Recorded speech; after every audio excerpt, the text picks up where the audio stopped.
So that tore really easily right there. I just simply put my finger on it to lift it a little bit, and it completely tore. I'll mark that. This shingle is very, very brittle, so I'm trying to be extra careful when lifting them. But I do have to lift them to actually get underneath.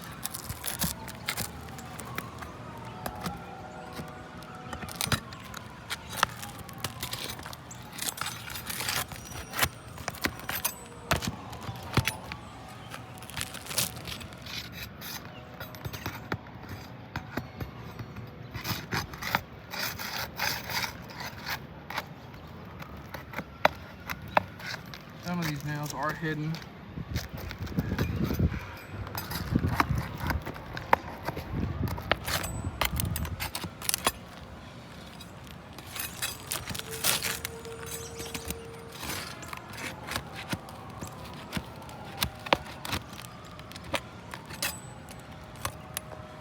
So you can see really easy right here.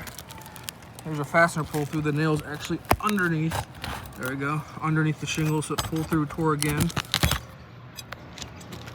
That's the first quart of nails. There we go, one more up. Let's put these away.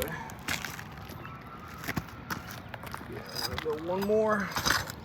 This one is already, the nail's already pulled through.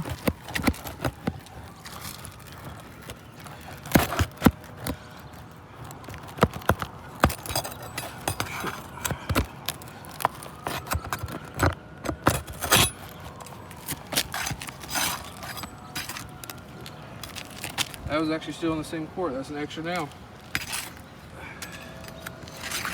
There's the next one.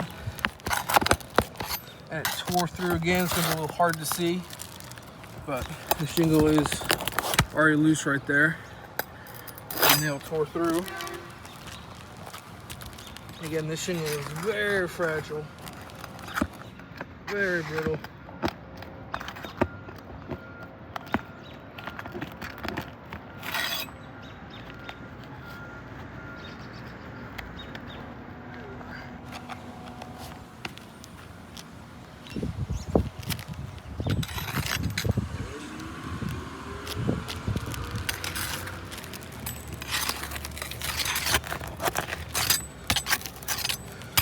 Some of these nails are hidden.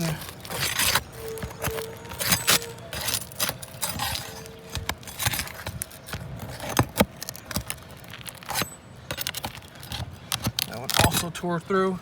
So that's 3. There should be one more. Oh, again, but very low pressure on that. It completely just tore. I do have to hold the shingle somewhere, or else I can't get underneath it.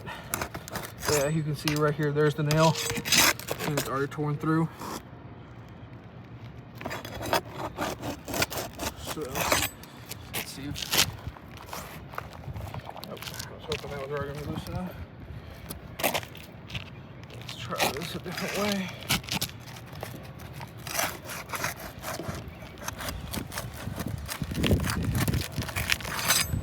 Let's see if I can get one right here. Just tore through again. This shingle is extremely brittle. One more over here. And again, it just tore. It keeps tearing with very little. I mean, I'm not manipulating the shingle barely anything, it's just tearing. So that's our third tear on top with a bunch of fastener pulls as well.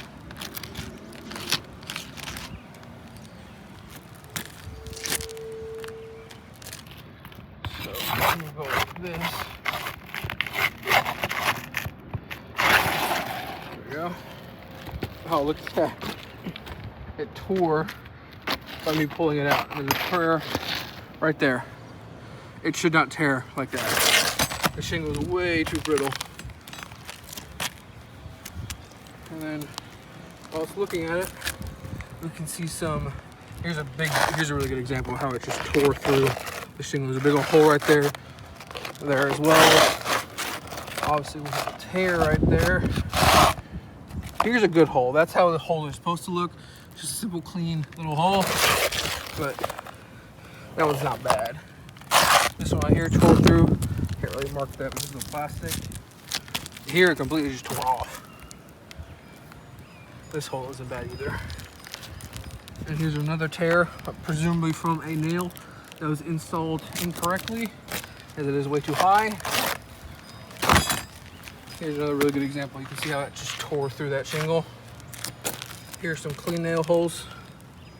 That's how they're supposed to look. Here's another nail that just tore through. Another one right here. I think that's the same one. Yeah, they're just from the back side. Yeah. They're all. So yeah, there's the old shingle. Yeah, let's grab. Here is the exact same that we got from the ITEL report. Just gonna go ahead and slide that in, and you can see a very clear color difference between the two. This is the exact same shingle as currently on the roof, but the current shingle is just so old and faded that these no longer match color-wise. But we're going to proceed. Grab a bunch of nails.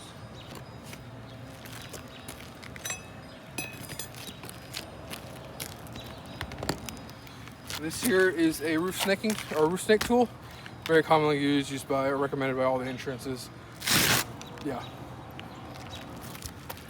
Go ahead and use this.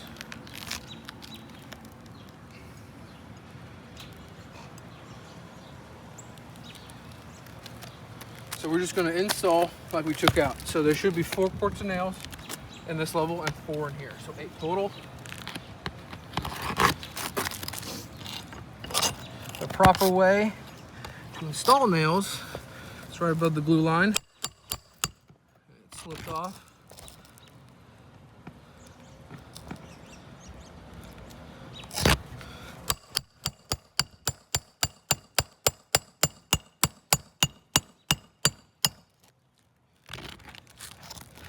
If you look under there, you can see that the nail is still sticking up. That is because of this lip right here on the bottom. It never allows a nail to be flush. So hammering in nails with this is basically useless because you're just gonna have nail pops all over the place.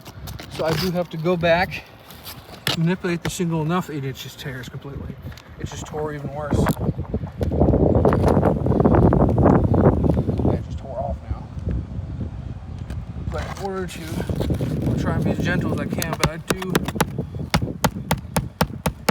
have to get a flat, flush nail hit on there, or else it'd be improper install.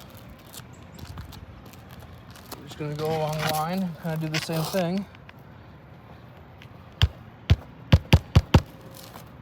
I do have to manipulate the shingle above in order to get a good strike.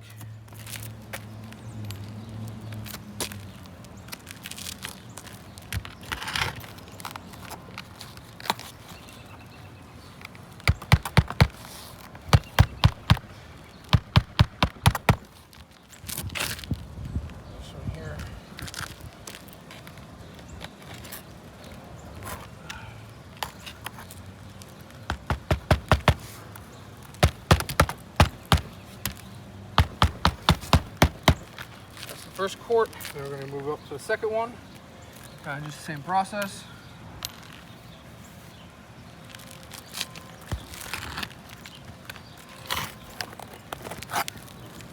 Here we have a little more of a guideline because of the previous holes, so I'm just going to go next to them. Again, I do have to manipulate the bow shingle enough.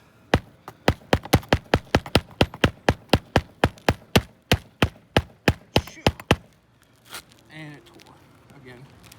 So if you look up here, by me manipulating it didn't even crease, it just straight up tore.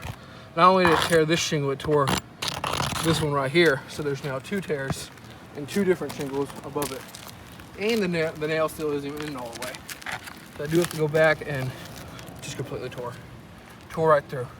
That was just easy, that was barely any effort. It tore right through.